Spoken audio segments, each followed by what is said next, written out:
Invincible.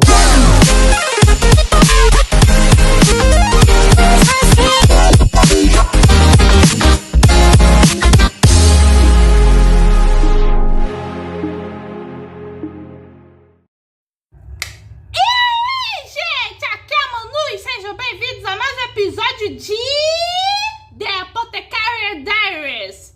E nós temos Mau Mau e Jin-Sim no Templo Infinito. O episódio já começa perturbador, pois temos um flashback do passado do Jin-Sim, onde tá lá ele sendo uma criancinha, brincando de bola. E aí o Jin-Sim meio que acaba se deparando com um velho que queria tocá-lo, mas claro que ele é salvo pela sua mãe. Daí chega uma figura meio respeitada, que tava cheia de eunuco, e a mãe e o Jin-Sim meio que fazem meio que uma pose de referência. Mas a feição da mãe parece que ela não tá feliz de ver esse cara específico.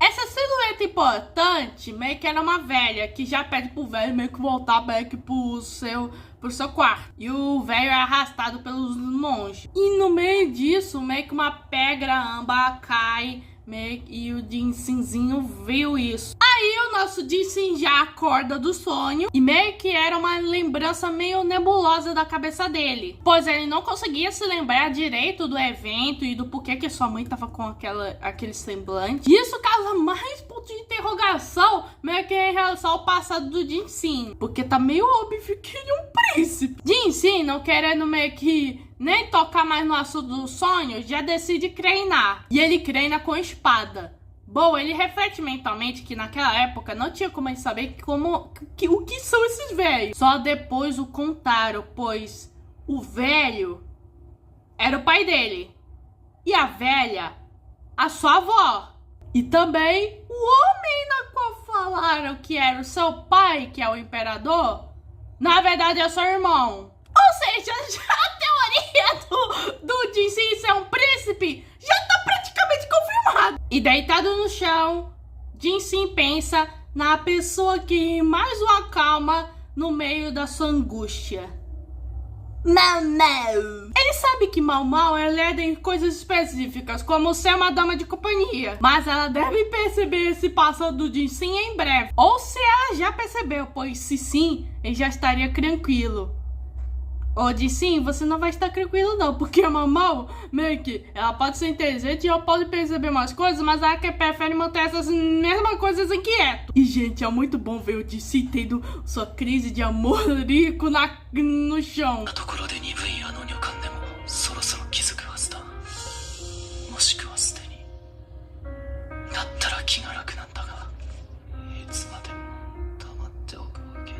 Depois, Jin-Sim vai andando com o Gao-Chun, e aí tem um senhorzinho lendo meio que um poema. Que há muito tempo, a terra onde meio que todo mundo tá vivendo é habitada por pessoas diferentes. Essas pessoas não tinham líder e um dia um nobre meio que chegou nessas terras distantes. E a mulher dele engravidou meio que a criança dos céus. E quem tava meio que vendo o velho contando a história é a Mau Mau, que no meio da porta. E o Jin-Sim percebeu isso. Meio que a Mau Mau tava meio que observando as damas mais inferiores tendo aula. E dentre elas estava a Xiaolan, que estava ouvindo meio que a história do senhorzinho. E claro que o Jin-Sim tem a oportunidade de meio que se aproximar da Mau Mau. Mau Mau fala que atualmente tem 20 estudantes. E caso o Jin-Sim se cometa, eles pedirão meio que de se consagrar por conta da beleza da criatura. Mau Mau vê que se o plano do Jin-Sim funcionar e mais servas fossem abatizadas, a natureza do parasitério não vai mudar. E a Xiaolan tá começando a ler meio que história simples sozinha. Jin-Sim meio que já vai indo e meio que a Mau Mau vai ficar pra observar a Xiaolan. Assim que as aulas terminam, a Mau Mau já vai buscar a Xiaolan. Xiaolan tá aprendendo, mas ela ainda tem muito a aprender. E às vezes ela visita meio que o professor pra fazer perguntas. Nisso a Mau Mau finalmente percebe que há um templo antigo perto da escolinha. É um templo extremamente fino, ângulo, e parece se estender ao fundo. A distância entre os pilares é pequena e é dividida em vários quarto. Nisso chega o professor da Xalã, que vê que o templo chamou muita atenção da Mau. Aquele templo foi construído pelos habitantes originais da Terra, na qual a Kurzuriya ou a Apothecary se passa. Quando a mãe real governava, ela não recusou a fé local, que é a mãe do primeiro imperador. E Meca, a mãe, falou assim pro filho: aqueles que governarão essa terra precisarão visitar esse templo, e apenas que escolherem o caminho certo governarão. O filho passou por sucesso Meca no templo e virou imperador, e a capital mudou para Região por conta do templo.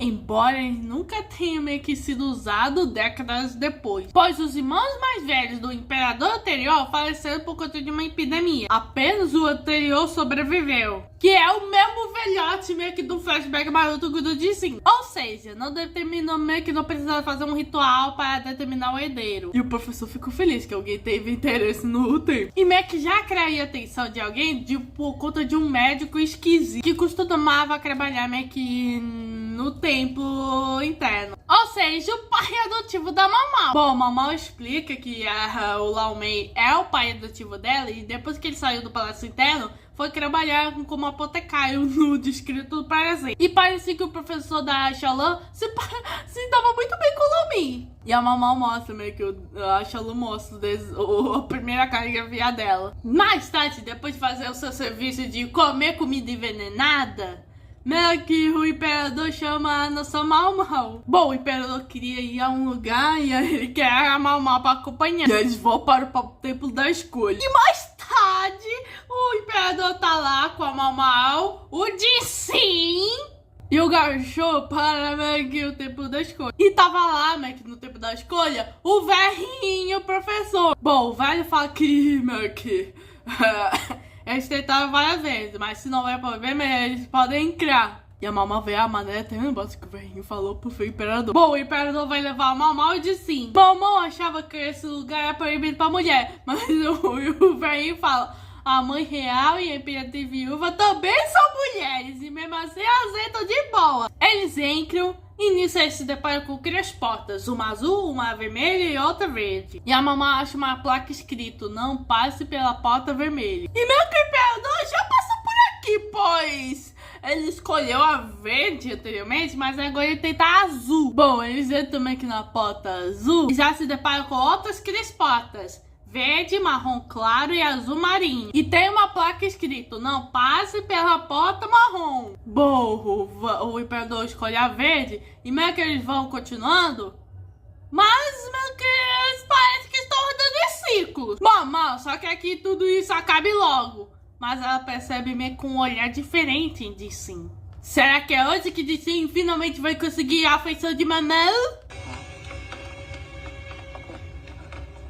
Eles finalmente chegam na última rota: azul, roxa ou amarela. E a placa tá dizendo: não passe pela porta azul. E a Mau percebe outro portão ali, que meio que parece meio que os caminhos se convergem aí. E o imperador escolheu a porta amarela. A porta se abre e só tá uma placa escrito: filho de rei, mas não é o filho da mãe real. Ou seja, tipo uma carta de rejeição. E o imperador: é a mesma resposta de sempre. E Mau olha mais uma vez para o rosto de Sim, que tá super sério hoje.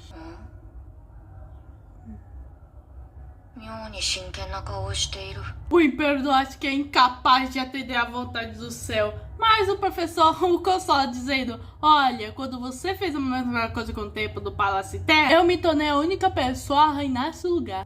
Ou seja, o professor deve estar aí muito antes da construção do Palácio Interno. Mau viu que o imperador seguiu todas as instruções e não parece ter cometido nenhum erro. Mesmo assim, não conseguiu chegar na resposta correta. E ela tenta pensar se tem alguma coisa por causa disso, seja por números ou cor das fotos. O professor já dá uma olhada na Mau e fala: Lao Mei teria entendido isso. E Mau sabe que a sabedoria de Lao Mei é incrivelmente avançada em termos de medicina. Mas insinuar que ela não conseguiu entender a mesma coisa que o Lao Mei não entender é bem irritante. E Mau começa a calcular, né, que as portas, as cores, as placas. E aí a Mau percebe que o professor só contou sobre a mãe real, mas o pai não! Que isso, ele é ausente? E é possível que o pessoal vogalize o sistema materno, mas a nação deles é baseada na sucessão paterna. No sistema como esse, que se alguém quisesse carregar o lado sangue real, da mãe real, seria o de sim. Bom, ela não disse especificamente, mas ela se referia ao irmão mais novo.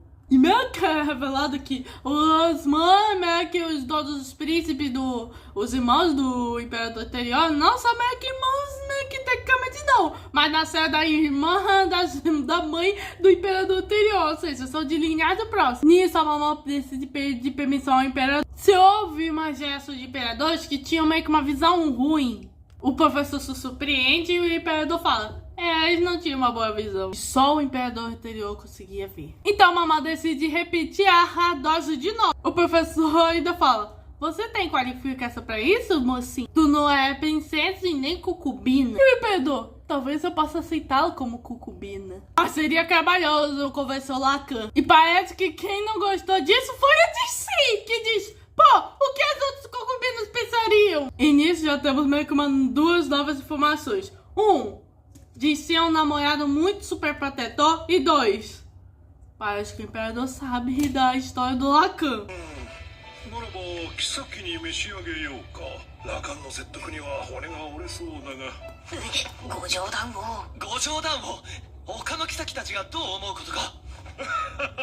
Então o imperador decide que o Jin é leve mal. Bom, eles primeiros começam com um conjunto de porta. Primeiro eles começam com a porta azul. Daí eles vão para a porta azul claro. E essa é diferente, já que o imperador escolheu a verde. E a mamãe vai meio que seguindo as portas e acredita que a chave que a mãe real meio que trouxe para os seus filhos deve estar na cor das portas. Eles já chegam no 10º corredor, que onde tem a porta verde, roxa e branca. E tem uma placa escrito: escolha a porta vermelha. Mas aqui não tem nenhuma porta vermelha. E nisso a mamãe fala para escolher a porta verde. E quando abrem, tem uma vista meio que de toda a cidade.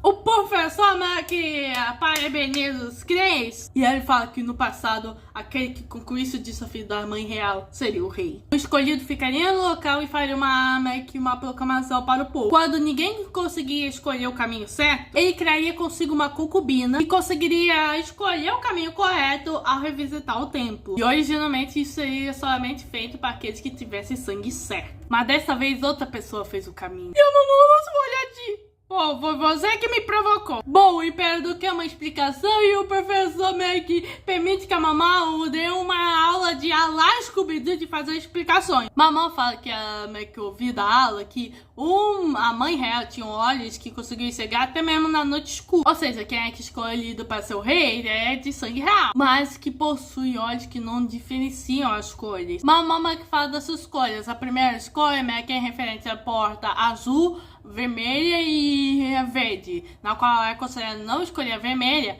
Contudo, o filho escolheu a porta azul, já que ele não conseguia diferenciar entre vermelho e verde. Ou seja, esse príncipe aí tinha daltonismo, que meio que não sabe diferenciar vermelho e verde. E provavelmente o Lamel saberia dessa característica, já que estudou no Ocidente. A mesma coisa ocorreu meio que na porta da marrom, pois meio que ele escolheu a azul claro como processo de eliminação. E daí chegamos na última, que é a escolha a porta vermelha. Mas aqui não há a porta vermelha. Se a pessoa conseguisse ver roxa e branca, assumiria que a porta seja vermelha. Ou seja, mesmo que tenha as respostas corretas, a escolha era apenas uma. E nisso o imperador fala: ó, se o imperador tinha essa característica, às vezes não teria. E a mamãe fala que o seu pai adotivo disse que mesmo não sabendo diferenciar as cores, é possível meio que se levar, meio que ter uma vida normal quando se acostuma. E também, quando a gente chegar às cores, meio que conseguiria ver no escuro. Portanto, aqueles que tinham a mesma característica que ela poderiam passar. E os outros devem ter conseguido por coincidência. Ela também fala sobre que no conto a mãe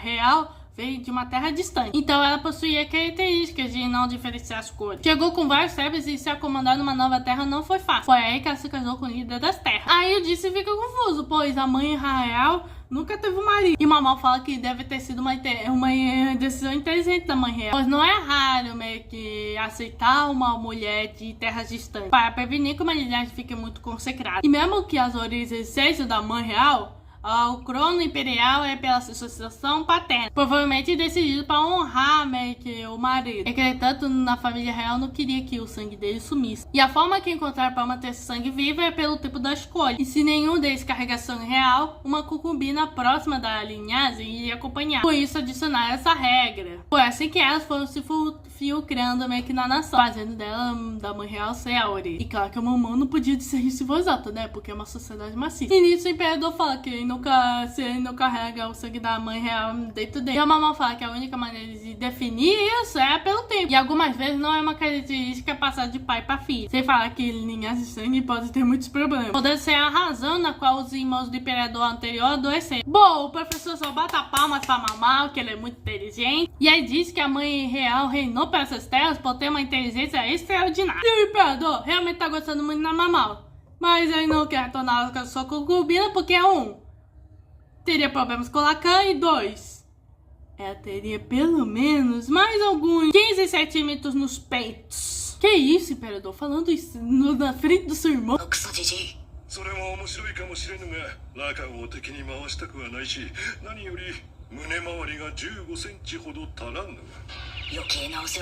Bom, o professor só fala para eles terem cuidado, pois tem muita pessoa que não é a favor de introduzir novo sangue da família. E o imperador tá ciente. Nisso, a Mal olha outra vez para o Jin e continua sério. E meio que ele fala que ele sabe disso. Hoje o Jin conseguiu capturar a atenção da Mal.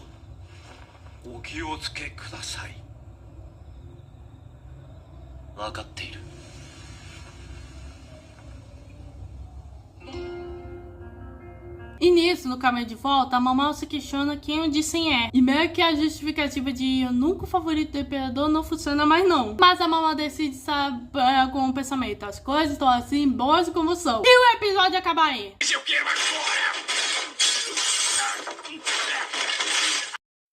Gente, esse episódio foi muito intrigante, principalmente no Mistério das Portas, que, gente, eu gostei muito do mistério meio que do tempo da escolha. E amei o professor, pois ele é mais sabidinho do que a própria Mal, além de conhecer muito bem o Walmin. E também deram muito flag meio que ao passado de sim. E com certeza vai ser um tema muito recorrente aqui nessa temporada. No próximo episódio teremos Mal com uma cigarra na cabeça, Mãe da Sensui, alguém carregando um lencinho com uma manchinha que parece sangue, coisa nova, algumas servas gadas pelo Jin, Mal sendo confrontada pela Hang, e temos o vislumbre da Imperatriz, que é a suposta mãe do Jin. Parece que essa imperatriz vai se envolver em mais mistérios junto com seu marido. Esse foi o episódio 7 da segunda temporada de The Apothecary Diaries. Se inscreva no canal, ative o sininho, compartilhe, muito busy, fui.